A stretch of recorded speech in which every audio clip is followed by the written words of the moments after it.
Oui, enfin un doublé d'Ansu Fati, ça faisait une éternité en fait, c'est une dinguerie. What the fuck? Bonsoir tout le monde, j'espère que vous allez bien. Donc voilà, n'hésitez pas à liker la vidéo, à partager et abonnez-vous. Le Barça a gagné face à Mallorca 3-0. Voilà, c'est une victoire qui est méritée, il n'y a rien à dire. Après, voilà, on sait que de toute façon, c'était un match qui était sans jeu, sans enjeu, il faut dire la vérité. Et voilà, mis à part, on sait que c'était le dernier match de Busquets, aussi le dernier match d'Alba, les deux au Camp Nou, parce que là, ça y est, là, ils vont quitter le Barça à la fin de la saison, donc c'est triste en fait. On sait que Busquets, c'est une légende pour moi du Barça, parce que même s'il n'a pas marqué beaucoup de buts, en fait, pour moi, il a voilà, laissé son empreinte dans le club, parce que en termes de numéro 6 et tout, je pense que c'est l'un des meilleurs qu'on ait eu au Barça, là, c'est une dinguerie. Donc voilà, quoi, franchement, je trouve que voilà, c'est un top player et c'est dommage qu'il quitte le Barça sans gagner la Ligue des Champions une dernière fois, on va dire, même s'il a gagné le titre de la Liga, c'est très important. Voilà, Jordi Alba aussi, il s'est appliqué aujourd'hui, donc voilà quoi, il a fait le match qu'il fallait, donc c'était son dernier match à domicile, il fallait qu'il se donne à fond. Mais il y a une mauvaise nouvelle parce que Baldé il s'est blessé, je comprends pas en fait, Amit Ndiaye et tout, il a fait de l'abus frère, il lui a cassé la jambe, on dirait il allait à la guerre en fait frère, calme-toi, il n'y avait même pas d'enjeu dans ce match comme je l'ai dit.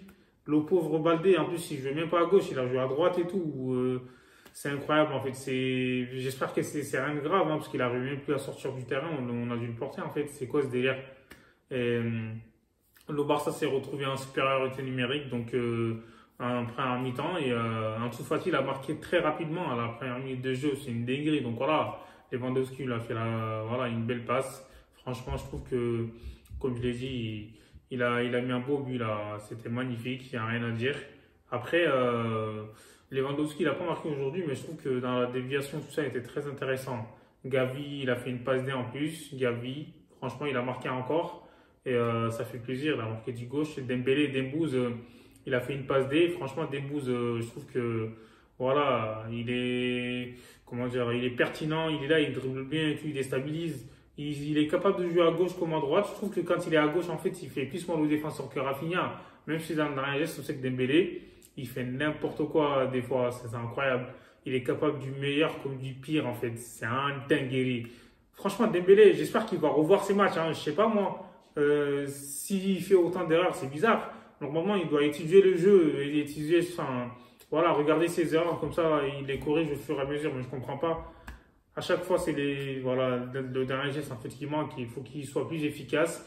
En toute façon, aujourd'hui, je trouve que voilà, ça va, même s'il a perdu quelques ballons bêtement, mais après, avec de la confiance, je trouve qu'il peut revenir à son meilleur niveau. Il a claqué un doublé, en fait, c'est juste une question de confiance. Voilà, et après Xavi, j'espère qu'il va lui faire confiance. En plus, c'est bizarre, hein. De toute façon, on dirait qu'il va quitter le Barça aussi, parce que le club, ils l'ont mis sur la liste des transferts.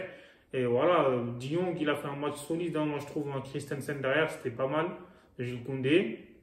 Et voilà, Gavi, c'était intéressant. Et Busquets aussi, ils ont tous fait un beau match. Après, Xavi les a sortis vers la fin, c'est normal, hein, c'est pour que le stade leur fasse un standing ovation. C'était mérité, parce que voilà, comme j'ai dit, ils ont marqué l'histoire du Barça. Et là, le Barça, je trouve que franchement, ils auraient dû marquer plus, en fait, tu vois, contre ces équipes-là, là, frère. C'est pas parce que t'as pas d'enjeu, mais en fait, il y a toujours des records à aller chercher, tu vois, le nombre de buts et tout. Voilà, heureusement qu'ils sont pas encaissés aujourd'hui, donc c'est déjà pas mal. Mais bon.